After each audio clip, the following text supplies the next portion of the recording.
So this is the season you're going to start a garden. You've been thinking about it for a long time. Maybe you've even watched a few of our videos and you've been inspired, and you've never started a garden before. You've never had one. Maybe you've seen friends or grandparents that had a garden, but you've never done it yourself. And you go, I don't even know where to start. Well, this season we're going to walk you through all of our steps here at Whirlwind Family Farm. We're not a large farm, we're a small market garden, but it's about an acre, and it takes as much time as my wife and I can possibly devote to it because there's a lot of moving pieces in a market garden. But a backyard garden can be simple and tended to easily within a couple of hours a week. But I say all that because, yes, you can do it. And it doesn't take a big space. It does not take a big space at all. And again, I say this many, many times, you will be shocked at the amount of food and vegetables you can grow on a 20 by 20 or 30 by 30 square piece of soil in your backyard. So the first question is, as we get moving towards spring, where am I going to place that? And in my mind, I'm going to think of my youngest son, who he and his wife have a house about 100 miles east of here in the Austin area, and they have a very small backyard. And that yard faces east. And they have a fairly large wooden fence around the back of it that encloses the backyard. And if I was him, where would I put that garden? So I'm saying that to you. That's the first thing you want to do, is choose that exact spot where you want to put the garden. And the first thing you want to do is just look at where the shadows are cast. If you have a wooden fence or any kind of obstruction like a tree or anything that casts a fairly large shadow, you want to find the spot where you're going to get the most sun. So if you live in the northern hemisphere, North America, the sun's going to be in the south each day. As we get closer to summer, the sun's going to move further overhead. So your shadows are going to be cast from east to west. And then if there's a taller structure in the south, you'll have a shadow that's going to be cast. Now that shadow will get smaller as we get closer to summer because the sun will be further overhead. So that's the first thing to consider. Some vegetables will do okay in a little bit of shade. Some will tolerate some shade. You just want to find the place where you're going to get the most sun that's going to allow for those plants and vegetables to thrive within the sun.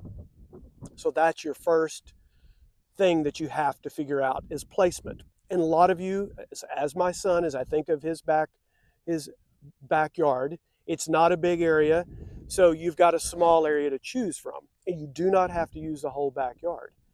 So the next thing you do is you want to pick out, once you decide, okay, this is not too much shade, we can go ahead and put it here, is you're going to have to clear an area out. If there's grass there, Bermuda grass, like this area, Bermuda grass is very pervasive, or maybe carpet grass. Wherever you live, you're going to need to kill that grass and take it off of that small area where your garden's going to be. And that's where you could go to any hardware store, get a tarp. Doesn't have to be a big tarp, you could get two of them, and place them over the top of that grass, because what you're doing is you're going to cut the sunlight off and kill that grass. It's a really simple procedure. It'll take about a month. So you could go get, I've bought tarps as low as 16 bucks a piece, a 20 by 20. You can get a couple of those, put them down over that exact area where your garden's going to be. You can go and find some rocks or bricks or rebar and lay it along the edges, weight down the center. What you're doing is putting down a tarp that's going to kill the grass, and you want to make sure and put something heavy around the edges, the center, the top, so that tarp simply not going to blow away. And it's going to be there long enough that it's going to cut the sunlight off and provide an area that's going to be cleared off. Now, after that month or 6 weeks has gone by, the grass has been sufficiently killed off, you can pull that tarp off, come in with a hoe, go in there, hoe out any of that old dead grass, weeds, clear it off in that square, that area where your garden's going to be. The next thing is, if that ground is fairly compacted, you can get a type of fork. You'll see them at hardware stores.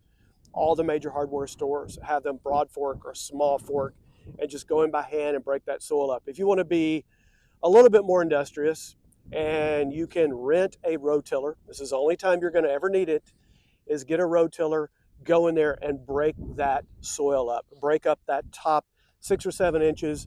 So now you have a nice, soft top layer of soil that's going to be ready to be able to make beds and to plant into.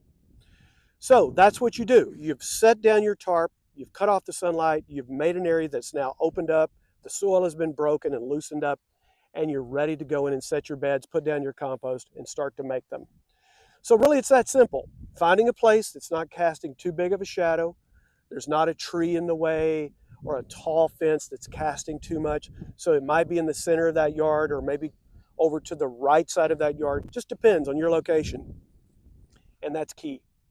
So as we go through this season, we're going to walk you through these videos as we go through the process. Our beds were cleared out several years ago. My wife and I literally hoed each of these beds by hand. It was 2 months of a lot of work. If I had to do over again, I would have bought large silage tarps, gone down and cut the sunlight off, just like I'm telling you, if I had to do over again. So blessings over you, your family, your garden. We know you're going to do great at this. Stick with us this season as we're going to walk you through our process of putting down and placing our garden, getting it going. And you can do the same on a very small scale in your backyard. So thanks for checking us out. We're going to have 2 more videos that we know you're going to like. We have hundreds of videos on this channel, one over here that YouTube suggests that we made, and another one that's one of our most recent. Blessings over you, again, your new garden in the new year, and picking out that location. We know you're going to do great. Talk to you soon from Whirlwind Family Farm.